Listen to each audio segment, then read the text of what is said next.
জানোই যে তোমার সাথে বিয়ে হওয়ার পরে আমি বেশ কয়েকদিন তোমাদের ওই রাজপণ্ডিত মশাইয়ের কাছে পড়তে পাঠশালা গিয়েছিলাম। হ্যাঁ, কিন্তু ওই পণ্ডিত এত রাগী, তার উপর ফাঁকিবাজ, ও কারণে বকাঝকা করতো। তাই দুদিন যাবার পর আর যাইনি। হ্যাঁ, তাই পড়াশোনাটা আর করা হয়নি গো। কিন্তু এখন মনে হয় পড়াশোনাটা করলে হয়তো ভালো হতো। হ্যাঁ, কেন? কি করতে পড়াশোনা করে? তোমার ঘটে যা বুদ্ধি, ওই ওই পড়াশোনা করেও কিছু হতো না। আমাকে দেখো, মহারাজ আমাকে ছাড়া কিছুই বোঝেন না। আমি আমি পড়াশোনা জানলে দেখিয়ে দিতাম, কৃষ্ণনগরের সেরা বুদ্ধিমতী হতে পারতাম। হ্যাঁ, ও আহা, তাই নাকি? ঠিক আছে, ঠিক আছে, তুমিও তোমার মতন আরো কয়েকজনকে জোগাড় করো। আমি মহারাজকে বলে দেখি কিছু করা যায় নাকি। পণ্ডিত এরকম ফাঁকিবাজ হলে তো খুবই মুশকিল। দেখি পণ্ডিতের ফাঁকিবাজি ঘোচাতে হবে এবার। সত্যি সত্যি তুমি আমার পড়াশোনার ব্যবস্থা করবে? হ্যাঁ, কিন্তু কিন্তু তার আগে আরো কিছু লোকজনকে জড়ো করো, যারা তোমার মতন ওই পড়াশোনা শিখতে চায়। আমি এই যাব আর এই আসবো, সবাইকে বলে। হ্যাঁ, এখন মানে এখন বের হলে বাকি রান্না বান্না কে করবে? হ্যাঁ, সব সবজি তো কুটে রান্নাঘরে ফেলে রেখেছো, শুধু ওই মাছের ঝোল দিয়ে ভাত খাচ্ছি। এই তো সবাইকে বলে আমি এই যাব আর এই আসবো। হ্যাঁ, ও বাবা, এ তো পড়াশোনার কথা শুনে এখনই এরকম, এরপর পড়াশোনা করে তো তোমাকে পাত্তাই দেবে না।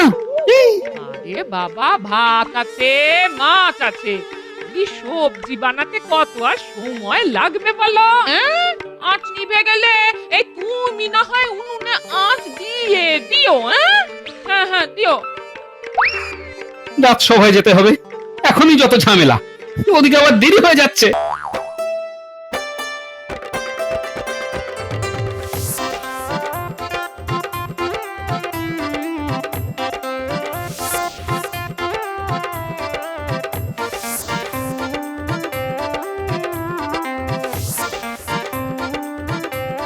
গোপাল দাদা, আমরা সবাই পড়াশোনা করতে চাই, নইলে সবাই আমাদের পথে ঘাটে ঠকিয়ে দেবে। দেখো গোপাল দাদা, আমি এতদিন দোকান চালাচ্ছি, কে কখন আমাকে ঠকিয়ে আমার কাছ থেকে মিষ্টি নিয়ে চলে যাবে বুঝতেও পারবো না। তাই তাই আমিও পাঠশালায় পড়তে চাই। গোপাল দাদা, আমি তো অন্যের জমিতে চাষ করি, মালিক কখন আমাকে হিসেবে কম পয়সা দেয়, কখনো বেশি দেয়, বুঝতেই পারি না। আমি পড়তে চাই। বাহ, তুমি তো বেশ করিতকর্মা দেখছি, অনেককেই তো জোগাড় করে ফেলেছো।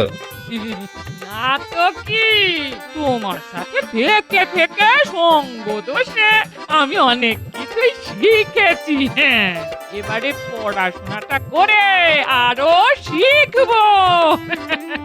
ঠিক আছে, আমি এক্ষুনি রাজসভায় যাচ্ছি, মহারাজকে গিয়ে বলছি যাতে উনি তোমাদের সকলের পড়াশোনার একটা ব্যবস্থা করে দেন। কি সবাই খুশি তো? খুব খুশি। মহারাজ, আজকে কিন্তু একটা বিহিত করতেই হবে। সবার জন্য এক আইন হওয়া দরকার। গোপাল রোজ রোজ দেরি করে আসবে আর আপনি কিছু বলবেন না, এটা চলতে পারে না। হ্যাঁ মহারাজ, গ্রহের চাকা ঘুরছে কিন্তু গোপালের পা যেন রাজসভার দিকে আসতেই চায় না। আর অপেক্ষা করতে হবে না, আমি চলে এসেছি, আপনাদের অপেক্ষার অবসান।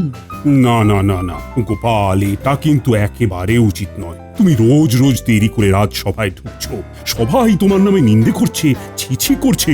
মহারাজ, গোপালের পায়ে বেড়ি লাগিয়ে দিন না, রাজসভা থেকে যেতেও পারবে না, দেরি করে আসতেও পারবে না। রোজ রোজ গোপাল করে রাজসভায় আসতে দেরি, তাই এবার পড়ানো উচিত গোপালের পায়ে বেড়ি। অত হাসার মতন কিছু হয়নি মহারাজ, আমি একটা প্রস্তাব নিয়ে এসেছি। একটা ছোটখাটো বৈঠক সেরে তারপরে রাজসভায় এলাম মহারাজ। বৈঠক? কিসের বৈঠক? আমাদের বাড়িতে একটু আগে ওই পুটির বাবা, মা, ভোলা অনেকে এসেছিল মহারাজ। আমার গিন্নি পড়াশোনা করতে চায়, শিখতে চায়, আর তার সাথে ওরাও। বাহ বাহ বাহ, পড়তে চায় তো বেশ ভালো, তা পড়ুক না পড়ুক। তাই মহারাজ, আপনি যদি ওদের পড়াশোনার বন্দোবস্ত করে দেন তাহলে খুব ভালো হয়। বেশ বেশ, রাজপণ্ডিত বলুন মহারাজ। শোনো, রাজসভা শেষ হলে তুমি আমার ঘরে আসবে, তোমার সাথে এই বিষয়ে আমি আলোচনা করব। যথা আজ্ঞা মহারাজ। এমনিতেই কয়েকটা দামাল ছেলে মেয়েকে সামলাতে আমি পাগল হয়ে যাচ্ছি, তার উপর আবার নতুন ঝামেলা। মহারাজ, সব কিছুই তো হলো, কিন্তু গোপালের শাস্তির ব্যাপারটা। রাখো তো তোমার শাস্তি। গোপাল এত ভালো একটা প্রস্তাব নিয়ে এসেছে, এখন এটা নিয়ে ভাবো। বাবা রে বাবা, তোল্লাই দিয়ে দিয়ে মহারাজ গোপালকে একবারে তাল গাছে তুলে দিয়েছে। তাহলে আজকে রাজসভা এখানেই সমাপ্ত হলো। পণ্ডিত, তোমার তো আবার এখন পাঠশালায় যেতে হবে। হ্যাঁ মহারাজ। হ্যাঁ, তাহলে তুমি বরং পাঠশালাতেই যাও।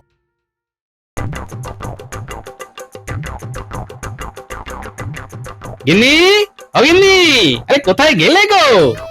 কি হয়েছে কি? চেঁচিয়ে বাড়ি মাথায় তুলছো কেন? আর কোনো চিন্তা নেই গিন্নি, মহারাজ রাজি হয়ে গেছেন। আজকেই পণ্ডিত মশাইকে ডেকে পাঠাচ্ছেন রাজবাড়িতে। তারপর তোমাদের সকলের পড়াশোনার ব্যাপারটা নিয়ে পাকা কথা হয়ে যাবে। বাহ, বেশ বেশ। বুঝলে গিন্নি, বেশ গরম পড়েছে। এইটুকু রাস্তা আসতেই টাকটা একেবারে ফেটে যাওয়ার জোগাড়। ঠিক আছে, তাহলে আর কাজ করো দেখি। বাজার থেকে টুপ করে গোটা চারে পাতিলে বুনিয়ে এসো, এই তোমার জন্য শরবত করে দেবো। না না না না না, এই তো রোদ থেকে এলাম, আবার রোদের মধ্যে বাজারে যেতে পারবো না গিন্নি। তোমার ওই সাধের ছাতাটা নিয়ে যাও। ছাতা কিসের জন্য আছে? বিশ্রাম করার জন্য। উফ, বাপ রে বাপ, তোমার সাথে কথাই আমি পারবো না। যাচ্ছি যাচ্ছি।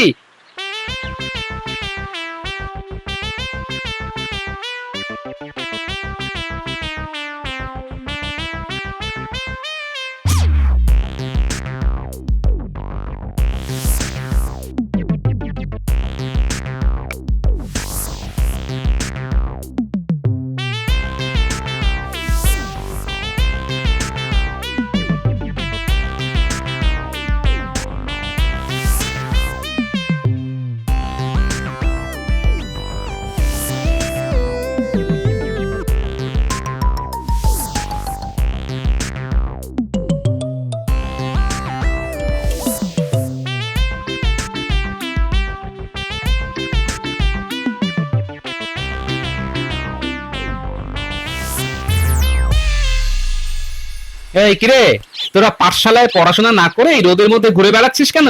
আমরা পড়াশোনা করেই ফিরছি দাদু, আমাদের পণ্ডিত মশাই ছুটি দিয়ে দিল। হ্যাঁ, বলিস কি রে, এত তাড়াতাড়ি ছুটি? মিথ্যে কথা বলছিস না তো? না না দাদু, কি যে বলো, আমরা তোমাকে মিথ্যে কথা কেন বলতে যাব? দাদু, তুমি একটা কথা জানো? কি কথা? জানো দাদু, আমাদের পণ্ডিত মশাই রোজ এই সময় ছুটি দিয়ে দেন। সে কি রে, এ তো রীতিমতো ফাঁকিবাজি। না, ব্যাপারটা অনুসন্ধান করে দেখতে হচ্ছে তো।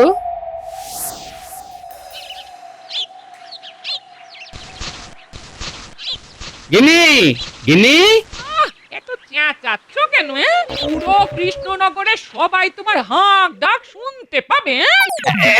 এই নাও বাজারের থলেটা ধরো, আর যা খবর নিয়ে এসেছি না। কি খবর গো? বলো বলো বলো, শুনি শুনি।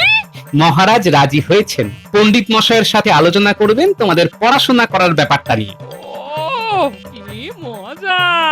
এরপর তাহলে আমাকেও কেউ আর ঠকাতে পারবে না। আমিও লেখাপড়া করে তোমাদের মতো বুদ্ধিমান হব। হুম, ওটা বুদ্ধিমতী হবে। ও ও, যাই হোক, হব তো। ঠিক আছে, তাড়াতাড়ি খেতে দাও তো। আমাকে একটা ব্যাপার খেয়াল রাখতে হবে, বুঝলে? কি ব্যাপার? দেখো, একটা সময় তুমি এই পণ্ডিতের রাগ আর ফাঁকিবাজির জন্য পড়াশোনা করতে পারোনি। এখন যেন তোমাদের পড়াশোনায় কোনো ঘাটতি না হয়, সেটা দেখতে হবে তো। ও, তাই বলো? ও গিন্নি, খুব খিদে পেয়ে গেছে গো, এখন একটু খেতে দাও দেখি। ও হ্যাঁ হ্যাঁ হ্যাঁ, দিচ্ছি দিচ্ছি দিচ্ছি। হ্যাঁ হ্যাঁ, বসো বসো, আমি দিচ্ছি।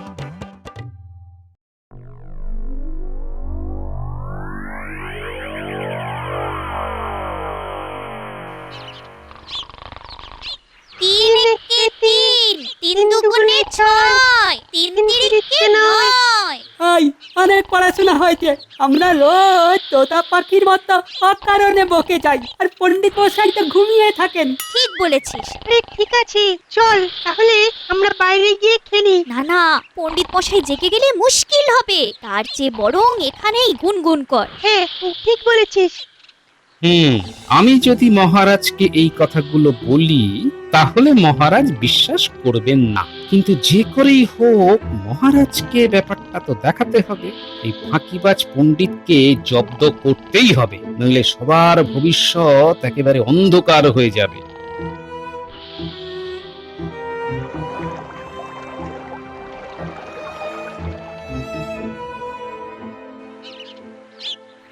আরে গোপালজি, বলো বলো বলো। মহারাজ, একটা কথা বলতে এলাম।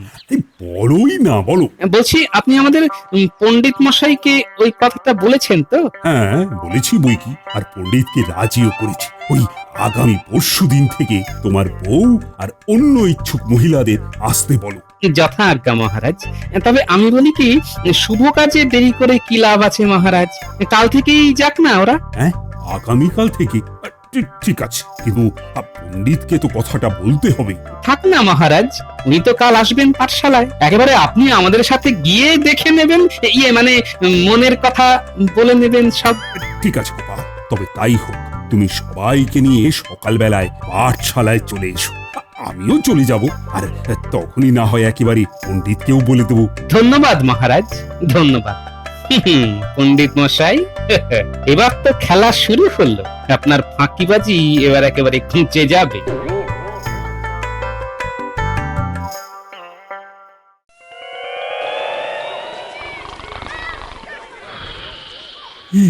একই পাঠশালার একই দশা, বাচ্চারা তো যে যার মতন খেলছে।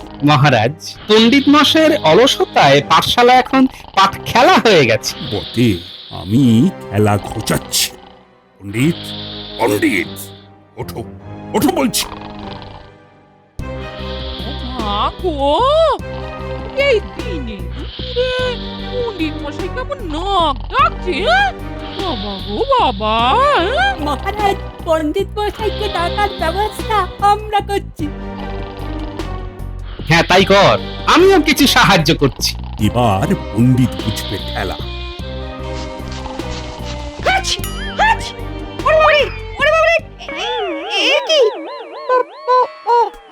মহারাজ, আপনি এখানে? হ্যাঁ, আমি। দেখলেন মহারাজ, এই কারণে আমি পণ্ডিত মশাইকে আগে থেকে জানিয়ে আসতে বারণ করেছিলাম। ঠিকই করেছ গোপাল, নইলে পণ্ডিতের এই ফাঁকিবাজি আমি চাক্ষুষ দেখতে পেতাম না। একে বা সরিয়ে মনে হচ্ছে নতুন পণ্ডিত আনতে হবে। ও মহারাজ, ও মহারাজ, আপনি আমার মা বাপ, এরকম করবেন না, মরে যাব। শোনো, তুমি অনেক দিন ধরেই ফাঁকিবাজি করছো, মাঝে মাঝে আমার কানেও আসে, কিন্তু আমি অত গায়ে মাখিনি। এবার যখন মহারাজ একেবারে বুঝেই গেলেন, তখন পণ্ডিতকে উপযুক্ত শাস্তিটা দিয়েই দিন। ও মহারাজ, আমাকে কি শাস্তি দেবেন? শোনো পণ্ডিত, আজকে থেকে তোমার কাছে এই নারীরা পড়বে। তারা ছোটবেলা উপযুক্ত শিক্ষা পায়নি বলে আজকে সমাজে অনেক জায়গায় ঠকে যায়। তাই এবার তোমার দায়িত্ব হচ্ছে বাচ্চাদের পাশাপাশি এদেরকেও ভালোভাবে পড়ানো। শুধু পুঁথিগত শিক্ষা নয়, তার সাথে সামাজিক শিক্ষায়ও যেন সবাই শিক্ষিত হয়ে উঠতে পারে। যথাজ্ঞা মহারাজ, আপনি যেরকম করবেন সেরকমই হবে। ওমা, তুমিও আমাদের সঙ্গে পড়বে? হ্যাঁ রে মা, আমরা তোদের সাথে পড়াশোনা করব। তুমিও আমাদের সাথে পড়বে দিদা? হ্যাঁ, আমিও পড়বো। হ্যাঁ, তারপরে সবার মধ্যে প্রতিযোগিতা হবে। হ্যাঁ, তবে প্রতিযোগিতা নয়, মূল্যায়ন। শোনো পণ্ডিত, বলুন মহারাজ। আমি 1 মাস পরে তোমার বিদ্যার্থীদের একটা পরীক্ষা নেব। কেউ যদি কিচ্ছু না বলতে পারে তাহলে সেদিনই তোমার শেষ দিন। পড়াশোনা শেখানোর নামে আমি তোমার ঘুচিয়ে দেব। আর তোমরাও সবাই শোনো, ওই মূল্যায়নে যে প্রথম হবে তাকে আমি কৃষ্ণনগরের সেরা বিদ্যার্থী পুরস্কারে ভূষিত করব, আর সাথে উপহার হিসেবে পাবে 200 মোহর। যথাজ্ঞা মহারাজ। তাহলে তোমরা পড়াশোনা শুরু করে দাও, আর আমরা এগোই। হ্যাঁ মহারাজ, চলুন।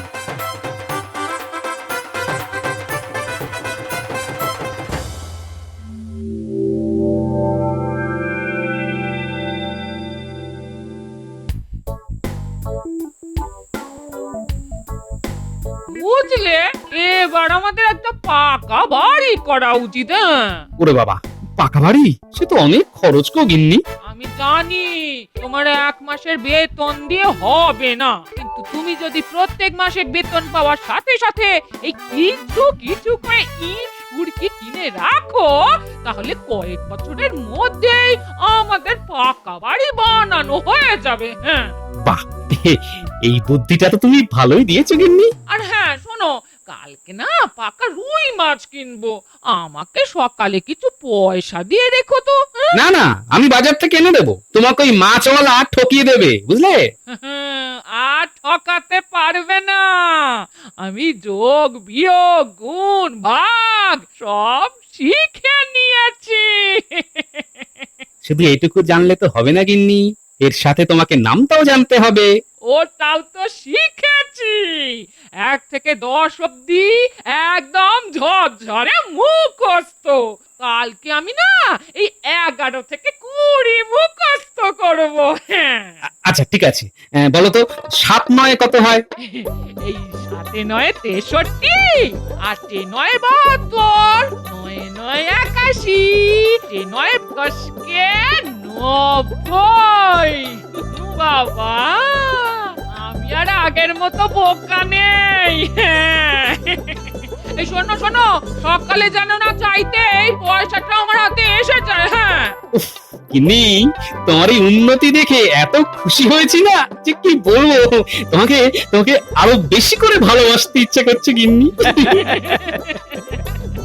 ও মা গো, বুড়ো বয়সে ভীম রতি। হ্যাঁ, এই যাও তো যাও। যা হয়ে গেল।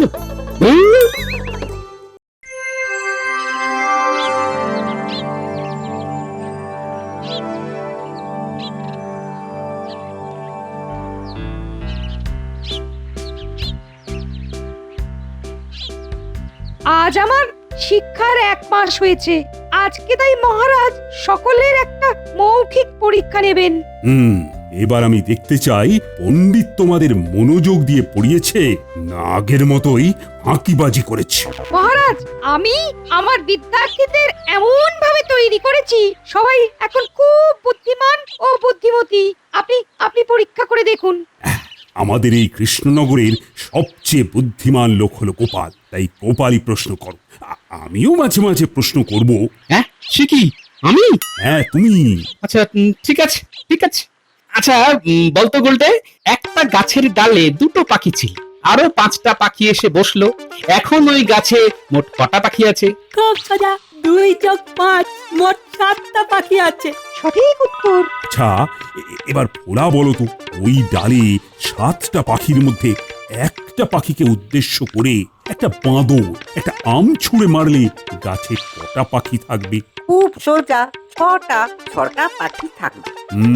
ভুল হয়ে গেল। মহারাজ, আমি বলবো। হ্যাঁ বলো বলো। ওই গাছে একটাও পাখি থাকবে না, কারণ ভয়ে সব পাখি উড়ে যাবে। সাবাস সাবাস, বেশ বুদ্ধির সাথে উত্তর দিয়েছো। আচ্ছা এবার বলো তো, একটা চৌবাচ্চায় 10টা মাছ ছিল, তার মধ্যে 3টে মাছ মরে গেলে কটা মাছ থাকবে? এই 10টাই থাকবে, কারণ মরা হলেও মাছ তো। অসাধারণ অসাধারণ।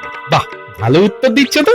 আর তুই বলতো, সূর্য আর পৃথিবীর মধ্যে কে কার চারদিকে ঘোরে? পৃথিবী সূর্যের চারিদিকে ঘোরে। কোন দিক থেকে কোন দিকে ঘোরে? কোন দিকে ঘোরে তো জানি না। পশ্চিম থেকে পূর্ব দিকে ঘোরে। হ্যাঁ, বাহ বাহ বাহ, চমৎকার চমৎকার, অসাধারণ।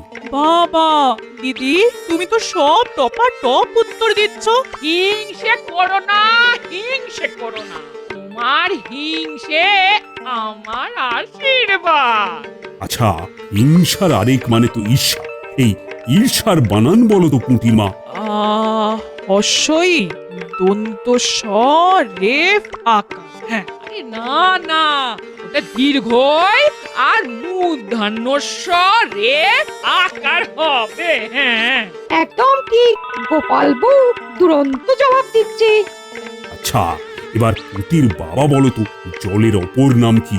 জলের অপর নাম জীবন। সঠিক উত্তর।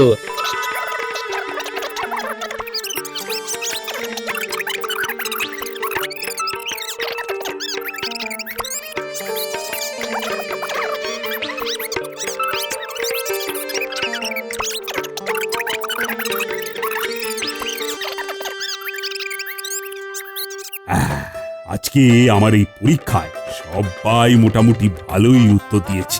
এর থেকে প্রমাণিত হচ্ছে আমাদের পণ্ডিত আর আগের মতো ফাঁকিবাজি করেননি। আর হ্যাঁ, আমার গোপালের সমস্ত প্রশ্নের উত্তরের মধ্যে গোপাল বই সব থেকে বেশি উত্তর দিয়েছে।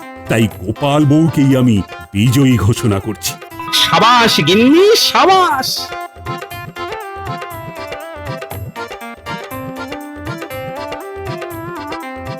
আমি সগৌরবে এই 200 মোহর গোপাল বউয়ের হাতে তুলে দিলাম। গোপাল রাজসভায় উপহার পাচ্ছে আর গোপাল গিন্নি পাঠশালায়। জয় পরাজয় তো থাকবেই। তোমরা সকলে মন দিয়ে পড়াশুনো করে আমাদের রাজ্যকে শিক্ষিত রাজ্য হিসেবে গড়ে তোলো। নিশ্চয়ই মহারাজ। গোপাল বউ অবশেষে সেরা বুদ্ধিমতী কৃষ্ণনগরের।